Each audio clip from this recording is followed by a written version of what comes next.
آج سے 1400 سال پہلے جب عیسیٰ علیہ السلام کا دور گزرتا ہے اس دنیا میں،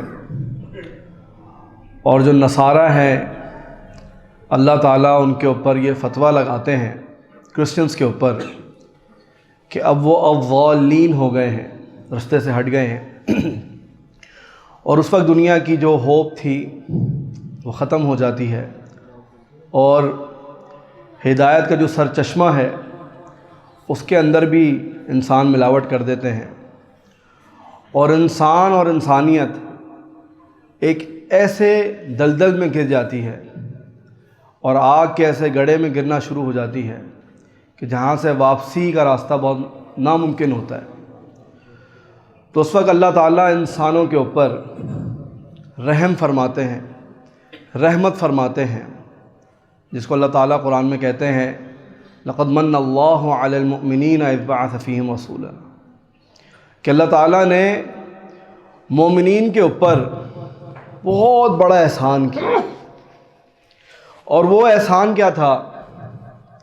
کوئی پیسہ کی بات نہیں کی اللہ نے، مال و دولت کی بات نہیں کی، حسن و جمال کی بات نہیں کی، کینالوں اور مربوں کی کوٹھیوں کی بات نہیں کی، کہ بڑی کوئی پولیٹیکل بیک گراؤنڈ اور پاور کی بات نہیں کی اللہ نے، بلکہ اللہ تعالیٰ نے اپنا احسان اپنے نبی کو بھیج کے گنوایا اور بتایا کہ اذ بعث فیہم رسولا، کہ اس نے تمہارے اندر ایک رسول بھیجا، اور بہت ہی عظیم اور بہت بڑا رسول بھیجا، یتلو علیہم آیاتہ ویزکیہم ویعلمہم الکتاب والحکمہ، جو ان پڑھ، جاہل، بے اصول اور وحشی درندے نما انسانوں کو انسانیت اور عبدیت سکھانے آئے تھے۔ اور اگر میں ایک لفظ میں بیان کروں تو اللہ کے رسول صلی اللہ علیہ وسلم انسانوں کو اسٹینڈرڈ سکھانے آئے تھے کہ دنیا کے اندر حق اور باطل، سچائی اور جھوٹ کا فرق کیا ہے اور اسٹینڈرڈ کیا ہے، یہ پورے قرآن اور وحی کا لب لباب میں نے آپ کے سامنے رکھ دیا۔ اور آپ اللہ کے رسول کی جرنی بھی دیکھیں، ان کا سفر بھی دیکھیں، کم و بیش 13 سال وہ مکے میں رہتے ہیں، اور بہت لمبی کاٹ، سختیاں، آزمائشیں، آفتیں، بلائیں، اور اس کے بعد اپنے گھر کو چھوڑ کے ہجرت کر کے مدینے جاتے ہیں۔ تو یہ ساری جو کاٹ اللہ کے رسول نے کاٹی، اللہ کے حکم سے کاٹی، وہ جو تکلیفیں اور آزمائشیں، وہ صرف اس وجہ سے تھی کہ اللہ تعالیٰ نے قیامت تک کے لیے ایک آخری کتاب، آخری رسول اور آخری امت کو چنا تھا۔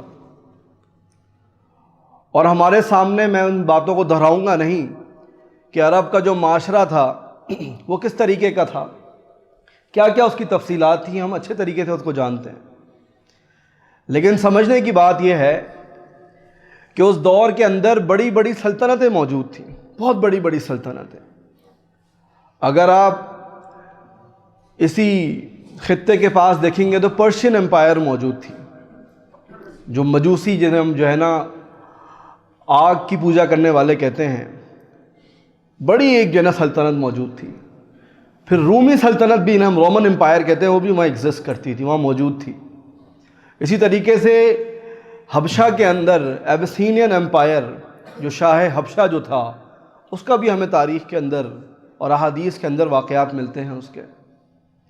تو یہ اتنی بڑی بڑی سلطنتیں، اور کچھ ہی صدیوں پہلے مصر میں، ایجپٹ کے اندر جو فرعونوں کی سلطنتیں تھیں وہ بھی گزری تھیں، جس کی باقیات آج بھی انسانیت، سائنس، آرکیٹیکچر اہرام مصر کی شکل میں دیکھتے ہیں، اور آج تک سوچتے ہیں کہ یہ کیسے بنا۔ تو اتنا بڑا اللہ تعالیٰ نے فیصلہ کیا، اور سمجھنے کی بات یہ ہے کہ اللہ تعالیٰ نے کسی کو نہیں چنا۔ آخری نبی، آخری وحی، آخری کتاب، آخری رسول اگر آیا تو مکے کی اس وادی کے اندر آیا، جس کو ابراہیم علیہ السلام نے کہا تھا کہ بواد غیر ذی زرع، ایک ایسی زمین میں اللہ تعالیٰ نے اپنا نبی بھیجا، ایک ایسی ویلی، ایک ایسی وادی کے اندر۔ ہمارے یہاں کشمیر ہے نا وادی، ہریالی ہے، سرسبز ہے، درخت ہیں، باغات ہیں، پودے ہیں، لیکن وہ کیا کہتے ہیں ابراہیم علیہ السلام، غیر ذی زرع، کھیتی نہیں اگتی تھی وہاں پہ، عند بیتک المحرم۔ صرف ایک بات تھی کہ اے اللہ تیرا گھر ہے یہاں پہ، اور ایک ویژن تھا، اور ایک اللہ سے لگاؤ، ایک اللہ تعالیٰ سے وفاداری تھی، جس کے تحت اپنے خاندان کو چھوڑ گئے۔ تو اللہ تعالیٰ نے اس کلام کے ذریعے، اس قرآن کے ذریعے اس چھوٹے سے علاقے کو آج بھی ہم عمرہ کرنے، حج کرنے جاتے ہیں، اور ہم میں سے بہت سے خوش نصیب ہوں گے جو اس رمضان کے اندر جائیں گے، اعتکاف کریں گے، 2-3 مہینے بعد حج کرنے جائیں گے۔ اور آج بھی اگر ہم مکے کا وہ علاقہ دیکھیں، سخت چٹیل زمین ہے، سخت ہے، اور اتنے سال گزرنے کے بعد ان کے پاس سارے ریسورسز ہیں، دنیا کی بڑی طاقتیں ان کے پاس ہیں، دنیا کے بڑے جو مالی ریسورسز ان کے پاس موجود ہیں، لیکن ابھی بھی آپ مکے کو دیکھیں، کوئی بہت زیادہ اس کو وسعت نہیں ملی، شاید لاہور کے 1 یا 2 ٹاؤنز جو ہیں اس کے برابر ہوگا مکہ۔ لیکن سمجھنے کی بات کیا تھی کہ اللہ تعالیٰ نے اس چھوٹے سے علاقے کے تھوڑے سے لوگوں کو، جو کہ جب ہجرت کر کے جاتے ہیں مدینہ میں، تو مہاجرین انصار مل کے تاریخ کی کتابوں میں 313 کا عدد بنتا ہے۔ کتنے تھوڑے لوگ تھے، جس کو اللہ قرآن میں کہتا ہے کم من فئۃ قلیلۃ، کتنی ہی تھوڑی جماعت، تھوڑے لوگ ایسے ہوتے ہیں، غلبت فئۃ کثیرۃ باذن اللہ، جو دنیا کی بڑی بڑی طاقتوں سے ٹکرا جاتے ہیں، بڑی بڑی سلطنتوں سے ٹکرا جاتے ہیں۔ تو ساری باتوں کا جو لب لباب وہ یہ کہ وہ تھوڑے سے تھے، وہ 313 تھے، 1000 سے لڑ گئے، جب 1000 تھے تو 10,000 سے لڑ گئے، جب 10,000 بنتے ہیں تو لاکھوں سے لڑ گئے۔ اور اللہ کے رسول نے جب ان کے سامنے یہ بات رکھی ایک دفعہ کہ ایک دور آئے گا، میرے صحابہ یہ بات ذرا غور سے سننا، کہ ہمارے بھائیوں کے اوپر، ہمارے اوپر، ہماری امت کے اوپر ایک دور آئے گا، کفار جو ہے وہ تمہارے اوپر ایسے ٹوٹیں گے، اس طرح تمہارے اوپر حملہ آور ہوں گے، تمہیں اس طریقے سے نوچیں گے جیسے بھوکا دسترخوان پہ بیٹھ کے اپنی مرغوب غذا کو کھاتا ہے، اور جہاں سے اس کو پسند ہوتا ہے وہاں سے کھاتا ہے۔ تو صحابہ کی عقل کے اندر اور ان کی علم اور سوچ کے اندر صرف ایک بات سمجھ میں آئی ان کو کہ اللہ کے رسول صلی اللہ علیہ وسلم، ہم اتنے تعداد میں کم ہوں گے، اتنے کم ہوں گے ہم، کہ ان کی یہ ہمت ہوگی، اتنی ان کی جرت ہوگی، وہ ہمیں نوچیں گے، ہمیں کھائیں گے، وہ ہم پہ قبضہ کر لیں گے۔ تو اللہ کے رسول نے کہا نہیں نہیں نہیں نہیں نہیں نہیں صلی اللہ علیہ وسلم، کہا تعداد میں تمہاری کثرت ہوگی بہت زیادہ، تعداد میں تو تم اتنے ہوگے سمندر کی جھاگ کی طرح۔ یہ حدیث سن کے نا کراچی کے سمندر پہ میں گیا ایک دفعہ، اور 2 دریا کا جو علاقہ تھا اس کے کم و بیش ایک جگہ پہ، ایک پہاڑی نما جگہ میں وہاں بیٹھ گیا، دوپہر کا وقت تھا، اور میں نے کہا کہ دیکھوں اللہ کے رسول کی حدیث کا مصداق کیا ہے۔ سبحان اللہ، اللہ کے رسول نے کہا تھا کہ مسلمان ہوں گے لیکن جھاگ کی طرح ہوں گے، جھاگ کی طرح۔ اور میں نے سمندر کے اوپر، اس پانی کے اوپر میں نے جھاگ دیکھا، تا حد نگاہ، جہاں تک میری آنکھوں کی وسعت تھی، اللہ کی قسم میں نے وہ جھاگ دیکھا وہاں پہ۔ لیکن سمندر جہاں چاہتا اس جھاگ کو ادھر لے جاتا، ادھر لے جاتا، ادھر لے جاتا، ادھر۔ یہ اللہ کے رسول نے مسلمانوں کی حالت بتائی تھی۔ تو صحابہ نے پوچھا اس کی وجہ کیا ہے، کیا ریزن ہے اس کا؟ تو اس کا ریزن اللہ کے رسول نے وجہ یہ بتائی، حب الدنیا و کراہیت الموت، کہ دنیا کی تمہیں محبت ہوگی، تمہارے دل کے اندر دنیا کی محبت ہوگی، و کراہیت الموت، اور موت سے تمہیں جب کراہیت آنے ہو جائے گی تو یہ تمہیں وہن کی ایک بیماری ہے، یہ تمہیں کمزور کر دے گی، تمہیں ویک کر دے گی، تمہاری جڑیں کھوکھلی کر دے گی۔ اور آپ صحابہ کے دور کو اگر دیکھیں، کیونکہ اللہ تعالیٰ نے ان کو ہمیں باقاعدہ بتایا ہے کہ وہ ایک سٹینڈرڈ ہے، وہ اسوہ ہے ہمارے لیے، قرآن کی آیتیں ہیں۔ اللہ کہتا ہے ان آمنوا بمثل ما آمنتم، تم ویسے ایمان لاؤ جیسے وہ ایمان لائے، فقد اہتدوا، تو ہدایت یافتہ۔ تو اللہ نے صحابہ کا ایمان رکھا ہے ہمارے سامنے کہ تم وہ زندگیاں گزارنا، تم ویسے اپنی زندگیوں کو بنانا، تم وہ سوچ رکھنا جو صحابہ کی سوچ تھی، تو تم صحیح رستے کے اوپر ہو، ورنہ نہیں۔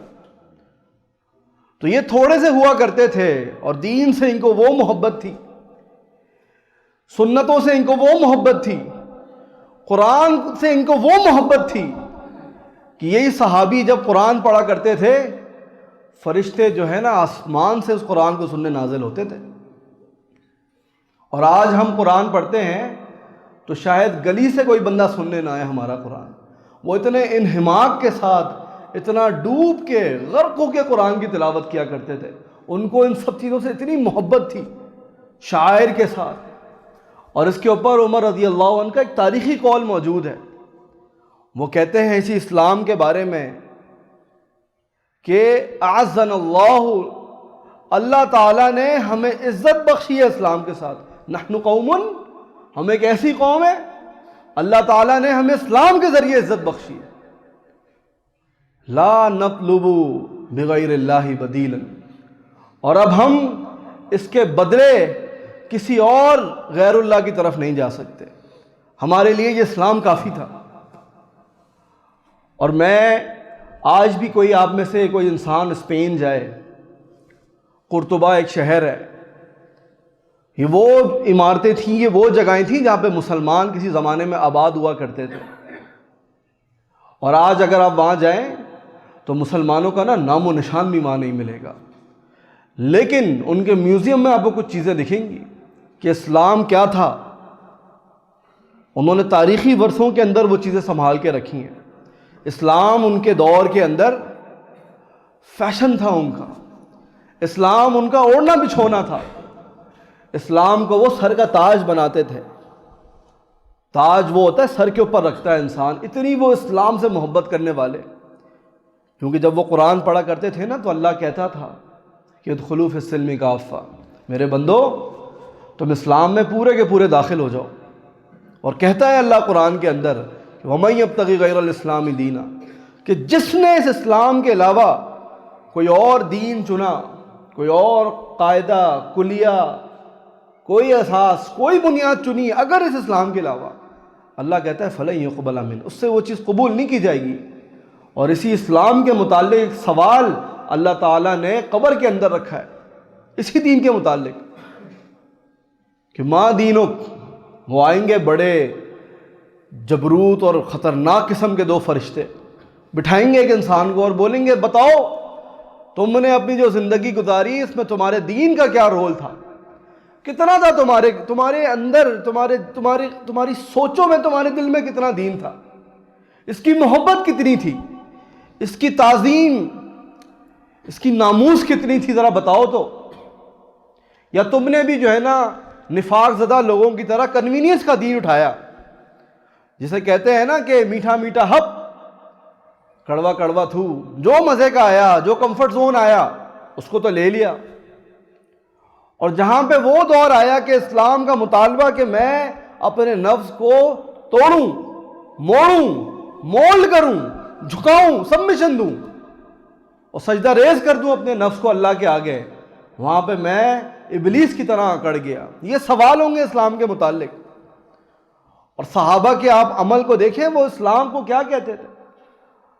ہمارے ہاں اللہ کے رسول جو تھے نا، یہ ان سسٹمز کو توڑنے کے لیے آئے تھے۔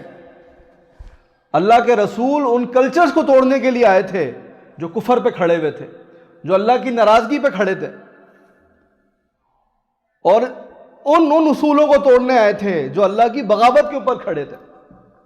اور اس کی ایک مثال آپ کے سامنے رکھتا ہوں کہ ان کے نزدیک اسلام جو تھا نا وہ کتنا معتبر اور معزز تھا۔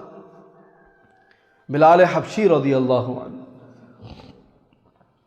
ویسے اگر انسان دنیا کی نظر سے دیکھے، پیسہ ہے ان کے پاس؟ نہیں، کوئی کاروبار نہیں ہے، کوئی زمینیں نہیں ہیں، کوئی کھیت کھلیان نہیں ہے، کوئی انویسٹمنٹ نہیں ہوئی بھی، کوئی مال و دولت نہیں ہے، پہلا سوال زیرو، کاٹی لگی ہوئی ہے.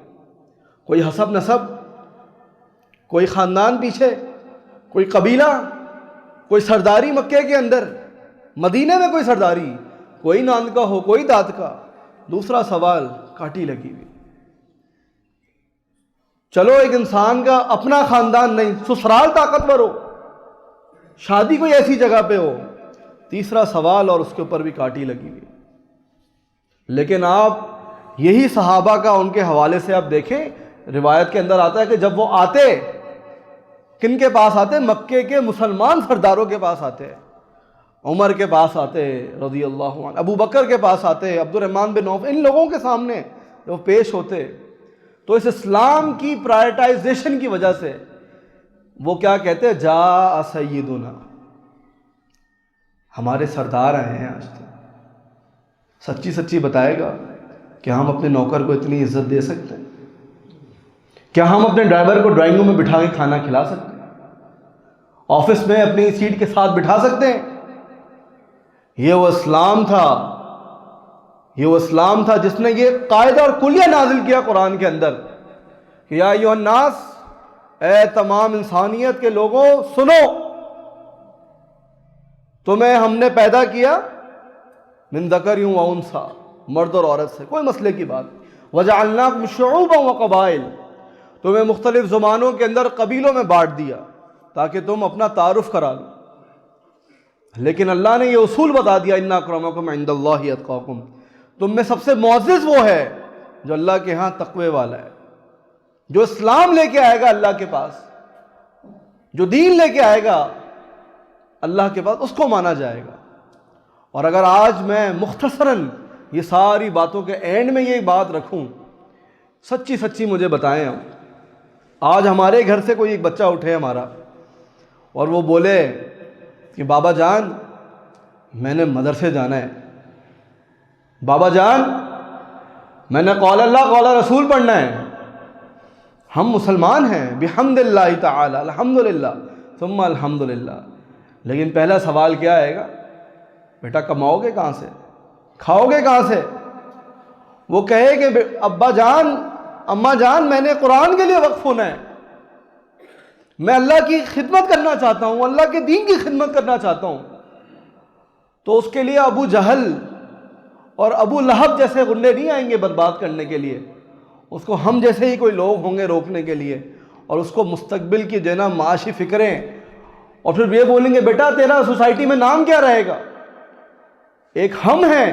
اور عمر بن خطاب کیا کہتے تھے؟ نحن قوم، ہم وہ قوم ہیں اعزنا اللہ بالاسلام، ہم تو جاہل تھے.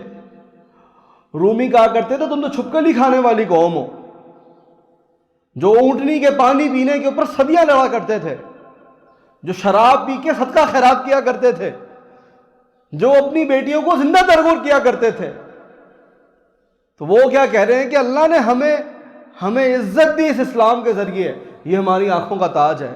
اور آج ہمارے اندر سے ہی کوئی ہمارا بھائی، کوئی بیٹا، کوئی پڑوسی کسی اچھے کاز کے لیے نکلتا ہے، آتا ہے سامنے، پیش کرتا ہے اپنے آپ کو، ہم اپنی نظروں سے جو ہے نا اس کو گرا دیتے ہیں.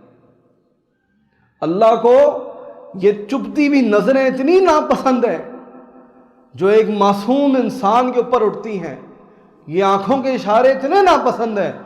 اللہ نے اپنے آخری کلام میں ایک آیت نازل کر دی اس کے لیے، وَإِذَا مَرُّوا بِهِمْ يَتَغَامَزُونَ، جب وہ اللہ کے بندے ان کے پاس سے گزرا کرتے تھے تو یہ تان و تشنیع کرنے کے لیے آنکھوں کے اشارے کیا کرتے تھے، دیکھو وہ آئے. تو اللہ کو اتنی تکلیف ہوتی تھی. اور میں تو ایک بات رکھتا ہوں نا، ایک بندہ کہے، ایک بچہ کہے کہ میں نے الرزاق کی خدمت کرنی ہے، الرزاق کے دین کی خدمت کرنی ہے، میں نے عبد الرزاق بننا ہے، اور جو باقی اس کے ساتھ کے لوگ ہیں وہ کہیں کہ بیٹا تیرا رزق کا کیا ہوگا؟ اللہ کہتا ہے ما ارید منہم من رزق وما ارید ان یطعمون، ہم تم سے کوئی رزق نہیں چاہتے، نہ یہ چاہتے کہ تم مجھے کھلاؤ. اللہ تو کہتا ہے میری عبادت میں لگو، میرے کام میں لگو، اپنی زندگیوں کو سنوارو، اور اپنے آپ کو سمپل ساری باتوں کا لب لباب کہ جو دین ہے نا اندر سے، اس کی فوقیت کتنی ہے. سمپل ایک سوال، کتنی فوقیت ہے اس کی؟ ہماری شادیوں کے اندر، ہمارے کمروں کے اندر، ہمارے لین دین کے اندر، آج ہمارے بازاروں کے اندر یہ بات نہیں چلتی کہ اگر ہم نے سودا واپس کر دیا بیچا ہوا لاس ہو جائے گا ہمیں. دین نہیں ہے یہ. ایک صحابی خاص ایک دکان کھول کے بیٹھتے ہیں، سودا کرتے ہیں، لین دین کرتے ہیں. کئی مہینوں بعد ایک شخص آتا ہے جو مال ان سے خریدا ہوتا ہے ان کو واپس کر دیتا ہے. سیل ریٹرن کی جاتی ہے. وہ مال لیتے ہیں اور اس کے بعد اسی وقت اپنی دکان بند کرتے ہیں، مال لے کے چلتے ہیں. وہ کہتے ہیں تم کیا کر رہے ہو؟ کہتے ہیں میں نے اللہ کے رسول کی اس حدیث کے اوپر عمل کرنے کے لیے دکان کھولی تھی. یہ ان کی تجارت کے اصول تھے جس کی وجہ سے اللہ تعالیٰ نے اسلام کو عزت بخشی. اور آج ہمارے اندر جھوٹ موجود ہے، فریب موجود ہے، دھوکہ موجود ہے، اور پھر اینڈ میں ہم کہتے ہیں کہ آج ہم مغلوب کیوں ہیں، تکلیف میں کیوں ہیں، سکون میں کیوں نہیں ہیں. تو کبھی کبھی جواب جو ہوتا ہے نا ہمارے سامنے رکھا ہوا ہوتا ہے. یہاں پہ کبھی کبھی حل جو ہوتا ہے ہماری جیب کے اندر موجود ہوتا ہے، لیکن ہم اگر اس کو نہ ڈھونڈنا چاہیں اور اگر اس کو نہ تلاش کرنا چاہیں تو پھر اس کے لیے کوئی رستہ نہیں ہے. تو اللہ تعالیٰ سے دعا ہے کہ اس چھوٹے سے وقت کے اندر میں نے اللہ کے دین کی عزت کی بات کرنے کی کوشش کی ہے.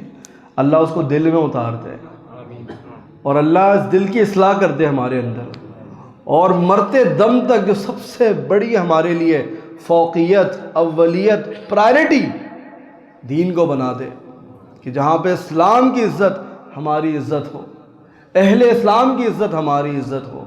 اقول قولی ھذا استغفر اللہ لی ولسائر المسلمین وآخر دعوانا ان الحمد للہ رب العالمین. سبحانک اللہم وبحمدک اشہد ان لا الہ الا انت استغفرک واتوب الیک. السلام علیکم.